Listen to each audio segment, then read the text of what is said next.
Hello and welcome to another animation one-to-ones from Squiggly.com. I'm Steve Henderson, and Disenchantment is back, the fantastic medieval fantasy drama series from the minds of Matt Groening and Josh Weinstein has returned to Netflix for part 4, which sees Bean, Elfo and Luci, as well as a kingdom full of characters, traverse their way through a world of hell, magic, dream and steam.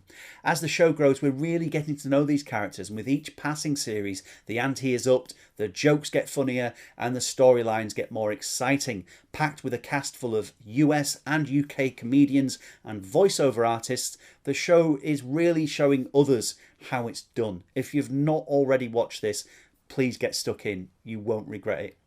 In this episode, we catch up with Josh Weinstein, the co-creator of the series, to find out more about the writing process and everything else he's done for Disenchantment. So Disenchantment's back. Thanks for coming back to Squiggly to give us another look behind the scenes as part 4 hits Netflix. Questions are answered, and then obviously a load more questions are left hanging in the air in the end, because obviously it wouldn't be the fantasy epic if it wasn't, if that wasn't the case. Right, that's just what Disenchantment does, isn't it? But as the show, we answer questions and then new ones pop up and drive it alternately satisfies fans but also drives them crazy. I mean, we wouldn't have it any other way. That's the thing. But as the show nears its final season, have you found yourself like tied up in knots and tumbling deeper down rabbit holes, and have you found yourself going, oh, how are we going to put this back together? Has that been fun? Has that been difficult? Tell me about that process. It's both. You know what, it's very rewarding, and it was less difficult than we thought it would be, because we want to wrap up this story in 10 that the people are seeing right now, but the next to last batch of episodes of at least this story. And so we are now wrapping it up, and we have 10 episodes to wrap it up, which to me feels just about right. And like, as I said before, like we knew the ending of this story from the very beginning, and we knew a lot of steps along the way, but not every step. And just as we had when I was on Gravity Falls the last 2 seasons, but it's very similar where they knew where it was going to end, but as the show evolves and the stories, things present themselves and you go like, oh, that's a nifty solution. So it's sort of like, I don't know, 60% planned, and then the 40% though arises every season, and we go like, that's great. And for example, like the character of Mora, who we fell in love with along with Bean, and the fans did, Mora was not, we always knew there would be mermaids in the series, but Mora was not planned in the very beginning. But once we came up with her, then we realized that she is a crucial part of the finale. So like that's something that was like new that arose, but now like I just wrote a very important near to final episode, and it very much has to do with Mora and Bean's relationship, but also all the other canonical things that we've set up. So more Mora. Yes, more, because also I think what I realized too is like the season that people are just got recently, that has some Mora in it, but not enough to satisfy anyone, including us. But the season we're working on now has more Mora. Obviously, unlike the Simpsons or other shows that you worked on, with a circular storytelling style, the characters don't reset at the end of every episode, ready to start over. I think King Zog has seen some real development. It's very much, from my point of view, it seemed to be his series, this one. Really real development from this kind of scepter throwing blowhard monster into a character that's really changed and been through a lot. And obviously Bean, Elfo, Luci, and everyone else been through similar changes. Is this liberating for a writer to be able to take these characters through this journey? Yeah, it's it's kind of thrilling to see them evolve. And for example, King Zog, he really evolved thanks to John DiMaggio, who's the actor who does the voice, because he earlier on when we had emotional scenes for King Zog and DiMaggio just nailed them so beautifully, we were like, wow, he's got an amazing range. We can write to that. And it's also people really feel, including us, feel for Zog. So that's another thing that kind of like evolved over time where we felt like we can, because we originally just planned to tell like the real emotional stories of Elfo, Bean, and Luci, but he presented himself as someone with a lot of deep stuff going on. Oh, we've praised John DiMaggio before in our interviews as part of Disenchantment, but Yeah. obviously fans are delighted to see him back for Futurama and obviously new episodes of Futurama. Are you looking forward to seeing that as a fan? Yeah, I'm jealous that I don't get to work on it because I'm doing Disenchantment, which I love too. But it's like it's yeah, as a fan, I'm really excited because I hear tidbits from Matt Groening about what's going on. It's really exciting. And also that DiMaggio did come back, and so they've got the full staff because you had cast, because Disenchantment is basically the Futurama cast plus half our cast from, or like a third of our cast from England and other comedy people. But it has the core. It was the Futurama cast that we just loved and was like a big family, and so we wanted to keep it together until the future hope that Futurama would come back, and it did. So is Matt Groening there teasing you about what's going to happen and things like that? I hear little snippets. He doesn't tell me everything. As much as you, I mean, I'm trying to get it out of somebody who's trying to get it out of somebody. So I've got no chance here, have I? Yeah, because like my kids always ask, like, "Did you hear anything? What's gonna happen?" So obviously for part 4, you speaking of Matt Groening, the finale was written by yourself, Rich Fulcher, Jamil Salim, and Matt Groening.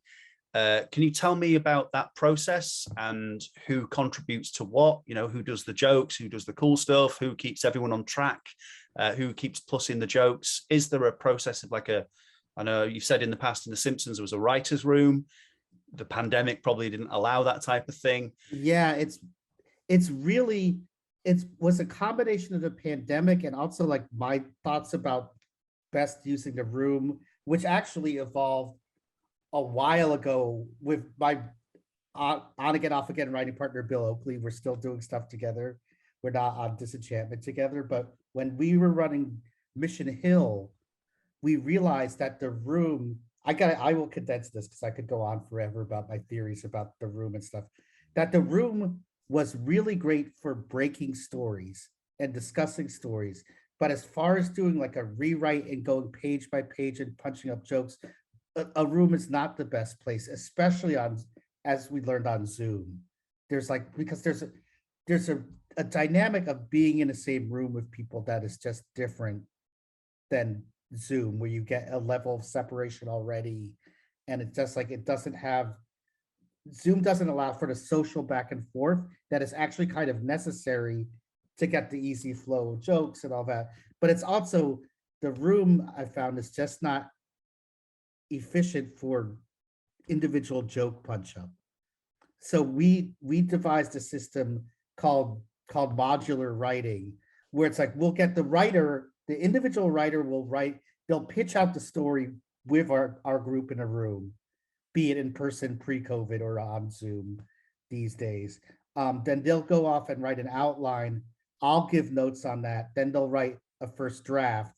Then that will come in. Then Matt and I will have a discussion about, okay, these are the big, because Matt and I are the only ones who have the whole story in our heads. And it's like, it's such a complex story that's it's not like we're trying to keep it secret from the staff, but we realize like, oh my God, we never told you this or that. So it's like, so then Matt and I will discuss the first draft. Then we'll have a discussion with everybody it usually takes like a half a day. And then what will happen is then I'll assign either individual scenes to writers, or actually just go through the script and I'll be like, this needs a better joke. This line needs to be funnier.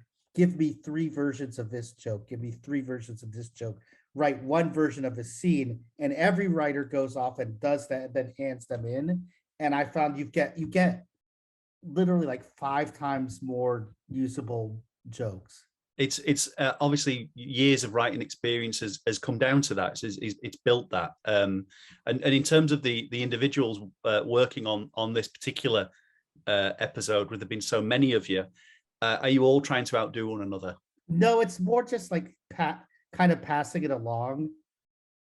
And so it's like Rich and Jamil did that, and also because we were in a real time crunch, as happens often in animation, as you'll know, because we're working on, especially then working on multiple seasons at once, and you really run up against deadlines. So we're like, no one person has the time to write this final episode, so we split it up amongst us and did parts, and then and it also like Rich and Jamil did like it was so long ago, even though it's just airing now, I don't remember exactly, but I think we split it between them. Then Matt and I took it and kind of split it and did a pass on theirs, and so that's. But normally Matt and I don't want. We already have too many credits on the show already.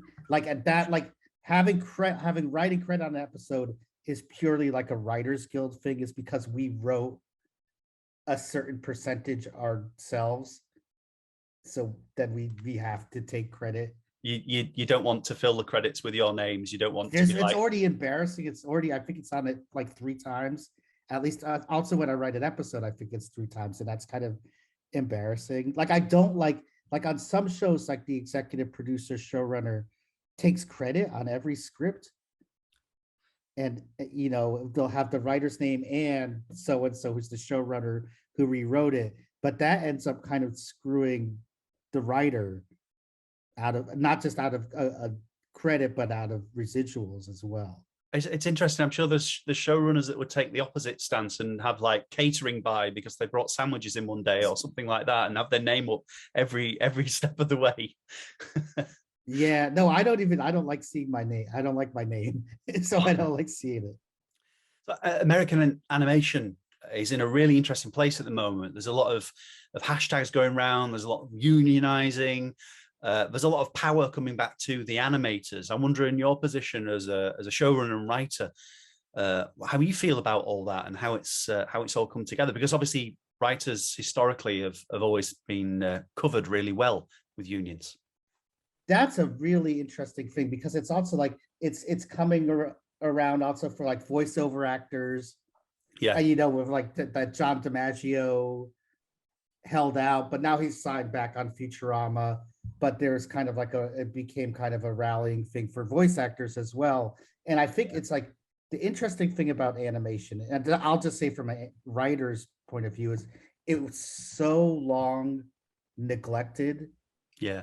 By the unions, and I'm a proud WGA person, which is different. There's also the Animation Union 839, which handles places like Disney and stuff.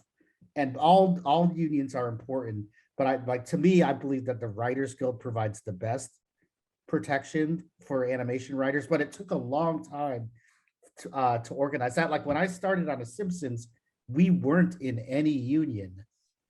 And that, besides not getting health insurance, that's also meant no minuscule residuals. But for example, Bill Oakley and I wrote 12 episodes of The Simpsons. Had it been in the Writers Guild, I would be getting huge residual checks still now. I'd be doing this podcast from a castle or wherever. But instead, it's really teeny, literally I don't know, maybe hundreds of dollars a year, $1,000 a year, as opposed to both. So the unions, both unions, provide huge protection, and also for health insurance. So in terms of unions, yes, it's also, there is this undercurrent revolution going on, where I see on Twitter a lot of animation writers and animators talking about we've got to unionize. And that is really important because even though I think animation is harder and more intensive than live action, both writing and obviously animating it's what was so long treated as sort of a second class citizen in Hollywood. Mm. So yeah, but there is something going on in those terms, and it's really important. Well, absolutely. It's great to see things are changing. I think it's always nice to see the people behind the scenes being recognized for what it is that they provide and what it is that they create. And long may it continue, I think. Yeah, I agree. It's nice because it is like it's finally like everyone behind the scenes in animation is actually getting recognition, and I think it's because of the internet and fandom that suddenly people know who directed an episode or who wrote it or who the actors are and who or the storyboard artists or the background artists because they're on Twitter and other places. So it's like that's really cool.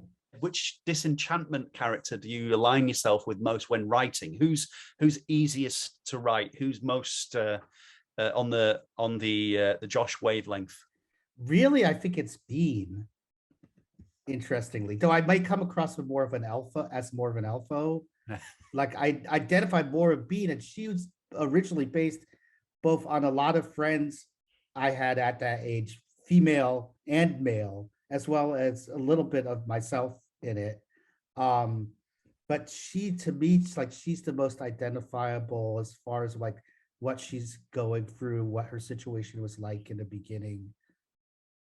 And but then it's also a case of like all the actors bring so much to it. Like an Abby Jacobson brings so much to it that Beans were really fun to write because we know Abby will do something amazing. And that's another thing. I'm jumping all over, but we also know that a lot of our actors are master ad-libbers. So like every time we do a record, we'll get a scene as written a couple times, but then we'll let them go. And for especially like for example, Mora and Bean together, like a huge like that episode that was so good, probably was 30% ad-libbed by Abby Jacobson and Meredith Hagner. Since we had our first interview about Disenchantment, I like to play a little game with myself when watching and to find out which bits are ad-libbed. Was the roast ad-libbed from one of the earlier? Interestingly, yes, it was. Right. You can tell, and that it was like one of, especially during pre-COVID, we tried to get as many actors together in the studio together because there's such great ad-libbers, and that like brings everything up. But when COVID started, first we could only record them individually, and then but now just starting recently, we are able to actually get them in the same studio together in person. And a few weeks ago, they had to be separated by a glass wall. But just this week, we are now legally with SAG, the Screen Actors Guild, and all the regulations, and the actors, of course, wanting to do it. We recorded Meredith Hagner and Abby together in the same room as Mora and Bean, and it was very magical. So yeah, that roast was the rare time. That was pre-COVID, but we had Eric Andre, Nat Faxon, and Abby Jacobson in the studio together, and they're having a great time. And so I actually took a photo of it. While we talk, I'll pull up the photo. But yeah, that was hugely ad-lib, but you could tell. But a scene like that has to be ad-lib, doesn't it? Yeah, it just has stuff you couldn't. If you wrote it, it might look really boring or not like be funny, but it's just in like their delivery. But it is the spontaneity of it that is also really fun. Like it's like them playing against each other. Because in the roast, you'll notice that first it's Luci is against Elfo, but then when Bean comes up, they suddenly team up against her. Yeah, and it's like, well, where are your jokes? And it's like that's totally just what happened in the studio. Even they're all friendly, but it's like that's what happened. So you've written for The Simpsons, Futurama, Mission Hill, Strange Hill High. Gravity Falls, to name a few. But are there any characters from the past that like will surprise you and revisit you in your head and make you wish that you were back in that writing room or writing for that project again? And who do you revisit more often? Who's the character that you're like, oh, I wish I could just have another script with them in it? That's a good question. And it's kind of every single show, because like I'll see Simpsons and really miss writing that show. Like I can't even put my finger on it, but I really, and we were there the longest. We were there for like 8 years. Because I was gonna go like the shows that were short, I would miss more, but I think there's something about the jokes on the Simpsons that we could do that I really miss. But I also miss, for example, I really miss Mission Hill because that was cut so short and we didn't get to tell all the stories we wanted. And Bill and I, we're trying to revive that now. Because that was cut short. So I missed that for those reasons. I miss Gravity Falls and those characters just because it was so fun to write. And that was a short run because like Alex told the story he wanted to tell and when we got out, which is like I'm very admirable, but it was so short for us. We were like, oh, we could have done more seasons if we wanted to. So is there any particular character that you're like, I because there was a yourself and Bill wanted to set up the Simpsons wider universe as a show. Yeah, in fact, we were gonna do that with Matt, who's very on board too. We were gonna do Springfield, the spinoff, because we felt like the other side characters had enough development that you can tell your own story, their stories, in a full episode. And so that was kind of the genesis of that. It evolved from 22 short films about Springfield. Yeah, was the genesis. But yeah, we were all set to do that, and then we couldn't because not enough people were available, and there's a lot of other extenuating circumstances.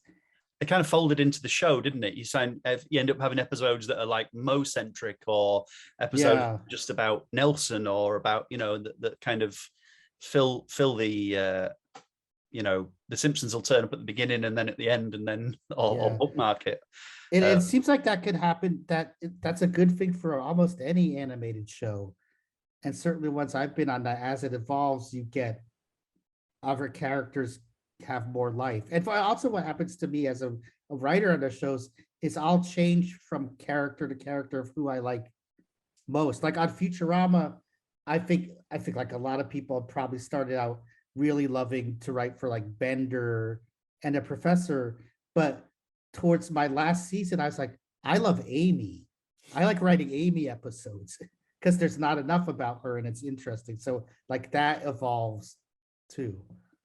Fantastic. Well, speaking of Futurama, once and for all, is Disenchantment in the same universe as Futurama? And is it in the past, the present, and the future? Because a million YouTube videos want to know this answer. I'm going to be coy about a certain aspect of it because this is also a thing. It's because like I think people have a right to their head canons, and like I'm co-developer of the show, so I guess my head canon is real canon. But I have a secret head canon about that I'm not going to say, but I will say this to clarify because it's not correct. Disenchantment is not in the future, and it's not the Futurama castle that we see in Fry's in that flashback. I guess it's a flashback or flash forward. It's not that world, but obviously the Futurama characters have appeared in the castle, in the time machine. And so you can this is my head canon. It's not official, but I'm saying what I inferred from that, fans could also infer if they choose to believe. It's an annoyingly coy answer. Because it's also like that the Futurama connection has nothing to do with the actual story we're telling. And so like people should not should not expect like, oh, at the end, our final episode is going to be like, hey, now it's Futurama time. Here are the Futurama characters. Let's go with them, and will be the new Futurama. Like it has nothing.